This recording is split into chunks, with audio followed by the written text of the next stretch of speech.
Today's guest has a story that will make you rethink what's actually possible in a career. Mohamed Isa didn't begin his career in a position of privilege. He began as a cleaner in a bank, working quietly and in the background, observing a world that he wasn't yet part of. But instead of accepting that that was his lane, he treated it as a vantage point, as a way to get himself into university and beyond. And what followed wasn't luck, it was a series of deliberate climbs.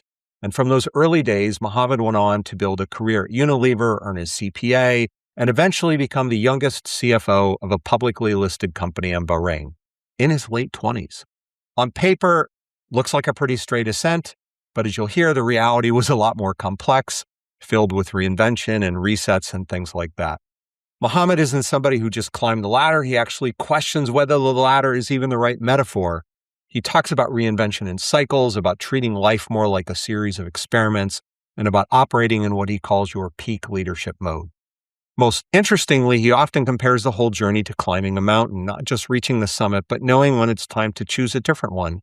So today we're going to talk about that journey from cleaner to CFO, from structure to experimentation, from success to reinvention. I'm J.R. Lowry, and this is Career Sessions. Mohamed, welcome to the show. Thank you so much, J.R. Yeah, well, it's good to have you. Let's dive right in. So I know from our past discussions that you started your career working as a cleaner at a bank. So what do you remember most vividly about those days? And at that point, did you have any sense of where life might take you? I remember the cleaning job very, very vividly. I remember going to a point where the bus will come and pick us to the diplomatic tower in the diplomatic area in Bahrain. And we would go to clean 2 floors in the bank. It was an investment bank. I cannot remember the name, but it was an investment bank. And we would go normally from 6 p.m. until 10 p.m. So most of the staff would be out, but some of the hardworking staff would be there. And they were all dressed nicely, wearing ties and very elegant. And we were just in different types of overalls. We didn't have a uniform, so that was funny for me. A company should have a uniform. So I remember going there and vacuuming the carpets, cleaning the windows and making them very shiny, just like my head, if you can see. Collecting the mugs from the tables, washing them. And the funny thing is, I didn't wash the toilets, so that was good. It was not part of my job description. But being serious, even if I had to wash the toilets, I would have washed the toilets because after all, this is the job I had to do to get money to go to university. So that was the main objective, get some money into my pocket so that I can buy some new clothing, shoes and other things. Because in high school, you could just wear anything and go to the school. But in university, you want to give the right impression. And in fact, I had a strategy. I don't know how I came up with that strategy. I was very elegant in my dress. I had all these not so expensive shirts and I bought a few ties. So when I went to university, all the professors, they thought I was working for a bank. So my treatment was different from the other classmates I had. And that was the start of my career, cleaning. And I didn't see it as something as shameful. I thought I had to do what I had to do. As simple as that. And the staff, one of them in particular, was very polite and he was very recognizing. So one night I had the courage to ask him, what do you think I should join? Should I get a bachelor degree in management or in accounting? And he gave me the most beautiful answer. He said, regardless of your degree, make the most out of it. And that was an advice I will never forget. Did you know at that point that you wanted to have a career like the one that you've had, or did it still feel distant to you? Be surprised. I had decided to become an accountant at the age of 13. Wow. Let me tell you the story. So I have a preferred uncle, and he used to be a volleyball player. So he used to get all these fancy shirts and T-shirts and shoes. So I was the tallest one in the family, and I would get all these T-shirts. And not only that, I would just sneak into his room and sometimes just steal some candies and chewing gum. But one time I saw a career guide published by the Rotary clubs in Bahrain, and it had the title, the job description, and what qualification you needed. And at the bottom of the page, there was the salary. And because in our family, cash was so tight, I was just looking at the salaries and flipping through the pages. And at that time, the accountants made the most money. So I looked up to the title of the page, accountant, and I thought, this is me. So when it was the time to select my stream in high school, I didn't go to science. I went to commerce. And eventually, I obtained my bachelor degree in accounting. So the career choice was made early on, literally based on the money. Fair enough. I think is probably how a lot of kids decide what they want to do, or at least come up with an initial idea of what they want to do. So you ended up becoming the youngest CFO of a publicly listed company in Bahrain. Walk us through kind of how you got from that kid cleaning offices in an investment bank and then going to university to becoming the youngest public company CFO. It happened in a very nice way, and the sequence was very simple. I worked in Unilever for a few years. Then I came back to Bahrain, and I joined Gulf International Bank. And I joined for a very brief period, only 2 months. And someone from Bahrain who I met in Jeddah when I was based in Jeddah working with Unilever gave me the hint about the CFO job. And he said, give me your CV, I'll pass it to the team, and hopefully it will work out. So I was very reluctant because when I was growing up, we heard this advice, you should stay in a job for a certain period. You should not be jumping from one job to the other. And I was from that school. So when he hung up, I thought I would never send him the CV.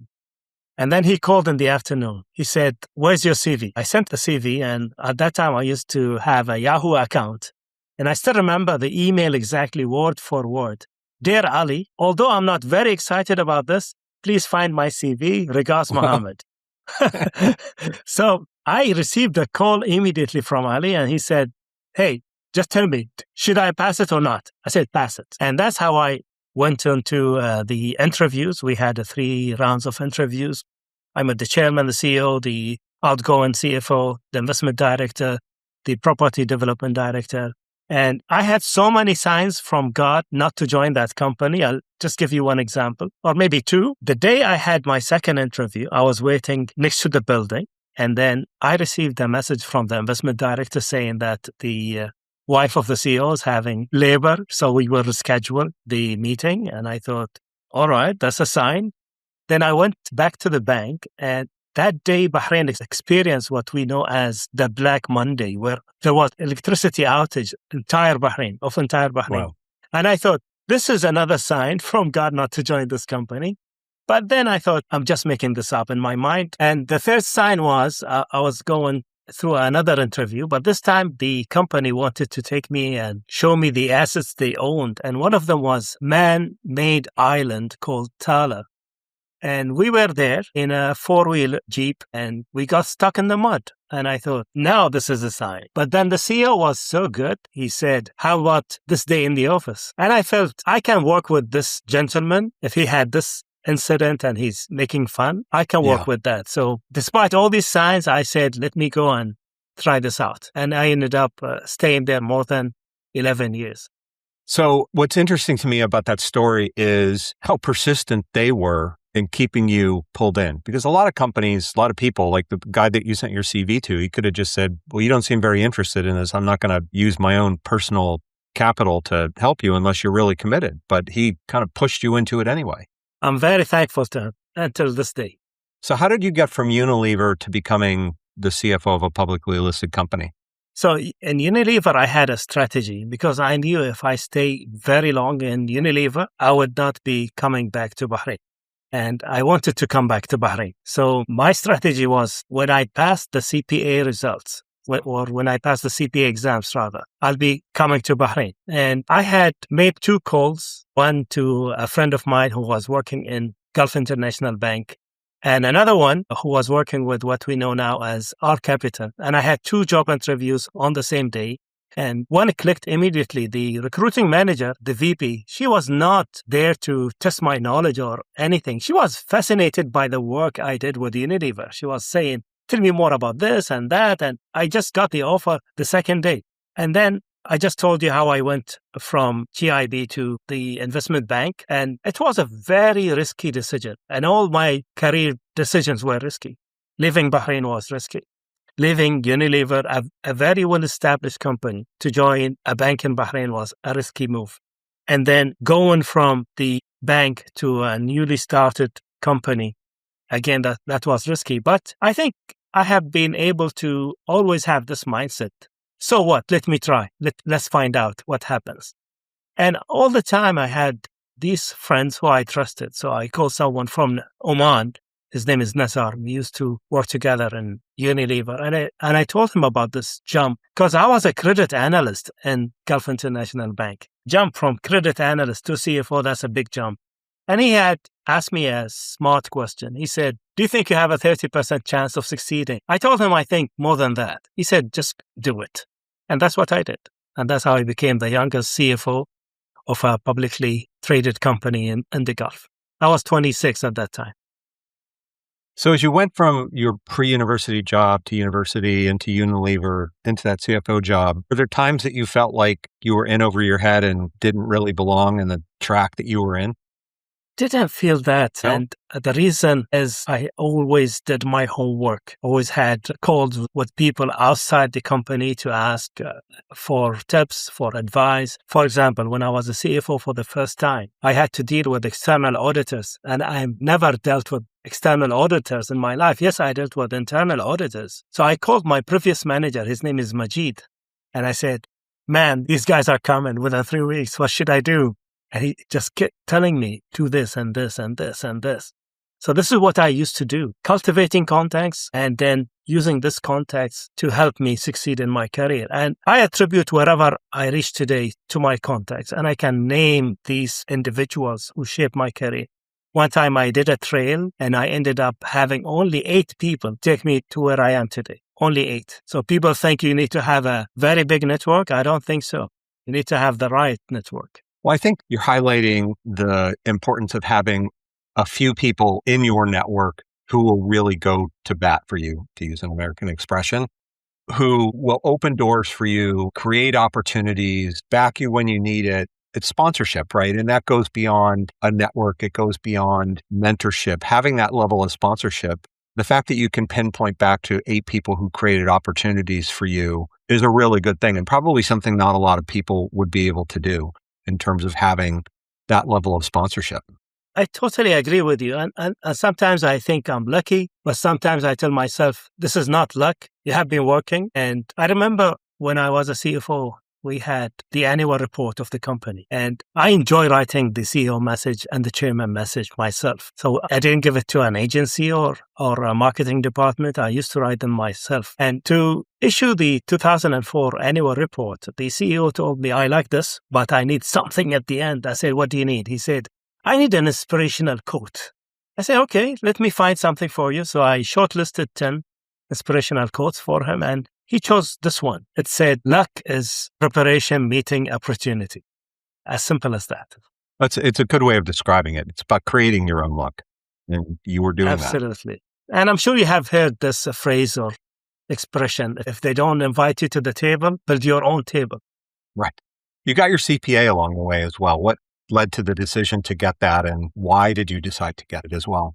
When we grew up, the general plan was for us, the accounting students, is to work for a Big Four company and then clear the CPA exams, stay with them for 5 years, and then jump into banking. That was the general plan.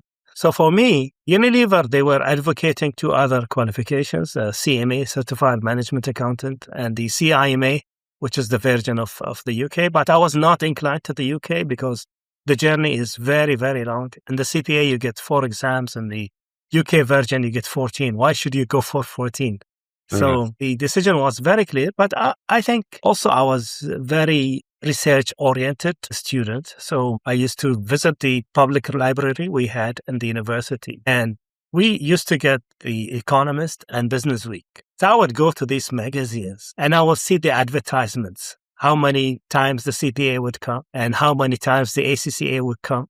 And then ultimately the CPA was more in demand at that time. So that was the decision. So again, pursuing whatever I saw in that little career guide, I was just going full speed.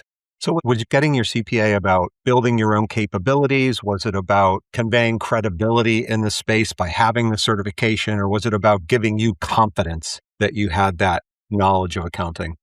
we had a very strong bachelor degree program in the University of Bahrain. So CPA was not something difficult for me. Yes, it had the taxation, which we didn't study. But I know many people who do not have professional qualifications who are performing at the highest level you can imagine. The previous manager I had, Majid, who I consulted for the auditors, he doesn't have a professional qualification, but he's that kind of a guy who knows what he's doing. So Right. sometimes the only reason you get the qualification is for the other side to have confidence in you, for the other side to see the credibility. I know many people who don't have professional qualifications and they are doing very, very well.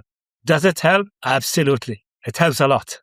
I think sometimes, certainly there are fields where having a professional certification is a requirement, right? Like to practice medicine as an example. There are other fields like coaching would be a good example where having the certification may or may not be important to you. If you're able to build a client base without it, then it doesn't really matter. But if you feel like you need the training or need the credibility to build your client base, then it becomes important. And I think a CPA is probably somewhere in between. It's certainly in some places, like if you want to go work for a big four, they're certainly going to push you to get your CPA. Absolutely. But to be a CFO of a firm, it may or may not matter. Yeah, depending on the sector, because even in Bahrain, the central bank, they will have their own qualification requirements. You cannot be a head of a department if you don't have this or that. Whoever is watching this or listening to this, you need to know the profession you're entering. You need to know what are the requirements. You need to know. You need to study. You need to ask. That's what I'm trying to say. Let's talk a little bit more about some of the things you've done since then. I know you're a big believer in reinvention. You talk about the 7-year cycle. Where did that come from? That 7-year cycle came from the story of Prophet Joseph when he was installed as the treasurer of Egypt. Mm-hmm. He had this idea that the harvest will last for 7 years, and after the harvest, there will be a drought. So he managed the situation over there. And I think 7 years are enough for someone to reinvent themselves. And you cannot reinvent yourself overnight. So 7 years is a good time. If you're changing career, you will need to establish yourself in 7 years. If you are going out on your own as an entrepreneur, it will not happen overnight. You need to be very patient. So I think 7 years is a very good time to reinvent. And I like reinvention because you can be the same person 20, 30 years from now, but what's the point? And one of the most beautiful expressions that I've heard in my life was by someone called Ralph Zangara, and he was in a documentary film. And he said this, and it fully resonated with me back in 1998. He said, "We are a gift from God. What we become is a gift to God." So talk a little bit about how you've reinvented yourself over the years. So you have the cleaner, you have the student, you have the Unilever regional finance manager, then you have the credit analyst, and then you had the CFO. And after the CFO, I am now a speaker, an author, a traveler. That's what I do. And in between, I do coaching, I do consulting. I sit on boards. Sometimes I sit in the boards of companies. Sometimes I sit on boards of professional associations. Now I'm sitting on two, Bahrain Customer Experience Association and Bahrain Management Association. So as I said, we need to cultivate a diverse set of experiences. I don't want to be that person when you meet me in the future and you tell me how many years of experience you have. And I say 25, for example. But in reality, it's just 1 multiplied by 25 years. I cannot tolerate that. That's why reinvention is very important to me. And I don't know what will happen next, because now I'm pursuing mountains and pursuing speaking. And yesterday I was listening to your latest podcast. You said something very important. You said, if you are under 55, you still have many jobs to come. And I thought, yeah, why not? 55 is young. Yeah, I've talked about this topic with others. And we are living longer. We are going to be working longer. It changes the dynamic. You don't have to work for the same company or in the same profession anymore. Some people want to do the same thing. I was just staying at an inn in England, and the innkeeper had been doing that job for 37 years. That's a long time, right? And that's what he wanted to do. There are others, and I probably would count myself among them, who like to do different things every so often. It comes back to whether it's a 7-year cycle or whatever. And for me, that just keeps me energized. It doesn't have to be this ladder. It doesn't have to be this, if you want it to be. I have a book over here that is called The 100 Years Life. Yeah. they predict it will be normal for us to Yeah. live until 100. So what would you do if you live to 100? We need Yeah. to think about that. For some people, that means they'll have a longer retirement. They can afford it, right? For other people, it means they're going to need to work long. And I think that's something that we're all contemplating right now. As you I said think a it minute ago, it 55 boils is down really to, not that old. I think it boils down to what kind of personality do you have? Yeah. Are you an adventurous person or are you a play it safe person? Let me just sit down here. I'm getting good salary. Everyone respects me in this job. So why bother? So there's nothing wrong or right. It's just Yeah. the personality. So talk about some of the topics that you write and speak about. I know you've written quite a bit. I wrote about public speaking, customer experience, leadership. But my first book was about investor relations, and it was the first book about that subject in the Middle East. As a CFO, I was practicing investor relations, and I studied it or researched it in my MBA, and I converted my MBA into a book. And we were pioneering. I'm very proud to say, and I'm not being boastful over here, but other companies were just copying what we were doing. So I was practicing. So I was writing about it, and I was a practitioner at the same time. So I like to write about practical things. I don't like to give theories. You need to give people what they need to succeed. As simple as that. How many books have you written at this point? The published ones are 21. We are printing one next week, and I'm printing another one, which documents my 10 years journey outside the corporate world. In May, it's called No Title, No Limit. Initially, I thought, let me write 10 article series about what I did since I left. And I'll share them on my blog and on LinkedIn. And then as I evolved, when I reached article 8, I thought, no, I should be expanding all of this. So I doubled the count of words, and I increased it from 10 to 14 chapters, plus the intro and plus the closing of the book. And in essence, this is a book I want to hand to my children, my nephews, my nieces, as a way to inspire them, because now they see what I have. They don't know what I went through. So I write to help people. Yeah. And it's good that you are demonstrating for the next generation in your family what's possible, what you can go from being to. Last night I was attending an online course. It was the US timing. So it was very late for me, but I kept just pushing myself to not sleep. And they said something very interesting. They said, business is a belief. If you have the belief, then business will work. The same principle applies to our careers, to our lives. If you believe the thing and if you work for it, you'll achieve it. So that's what I want to show them. Everything is possible. You use mountain climbing analogies in the speaking that you're doing. I know. What does the climb represent to you in terms of your life and your career? The climb represents the energy. The climb represents the passion. The climb represents challenging yourself.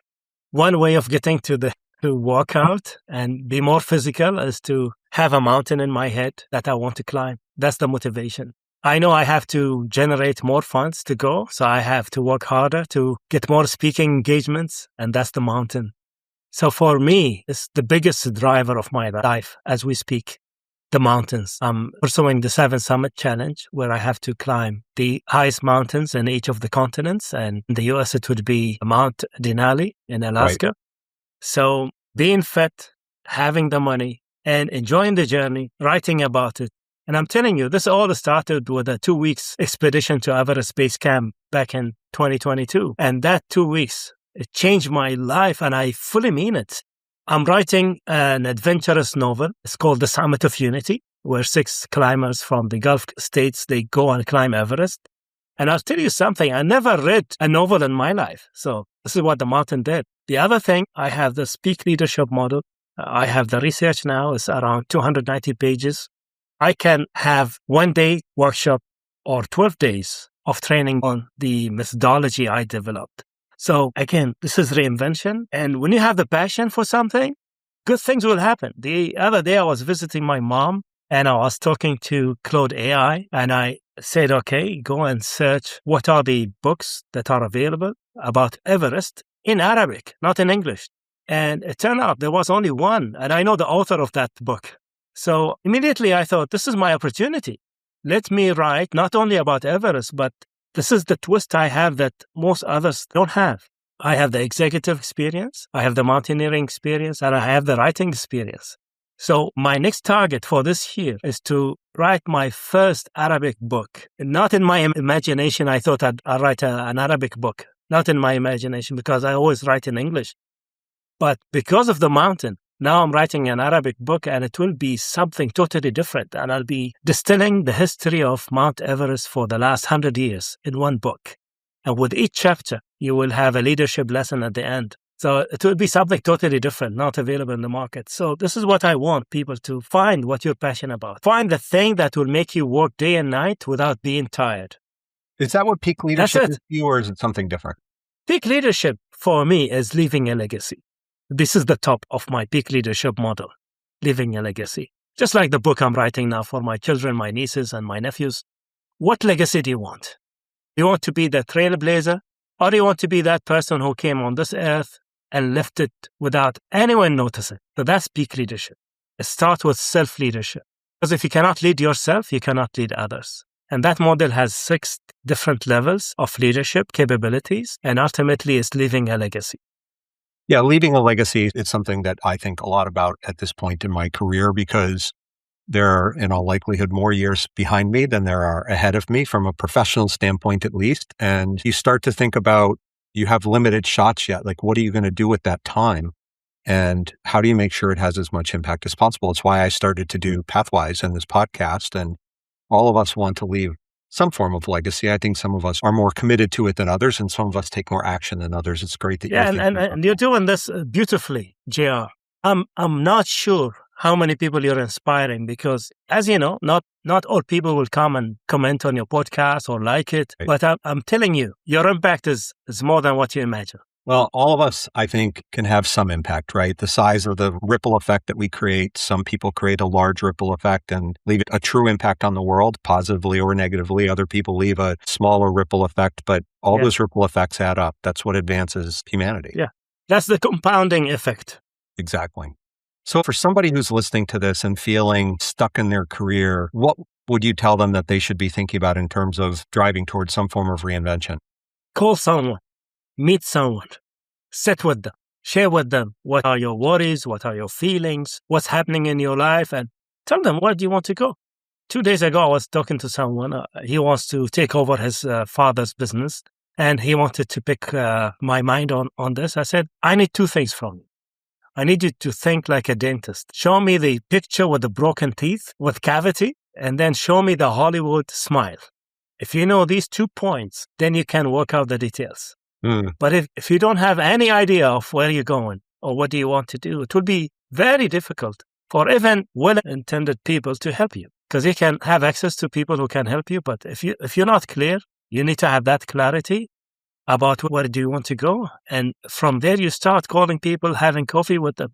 I had so many coffee conversations, and some of these coffee conversations led to business opportunities. So I think if you're stuck, get unstuck, do something.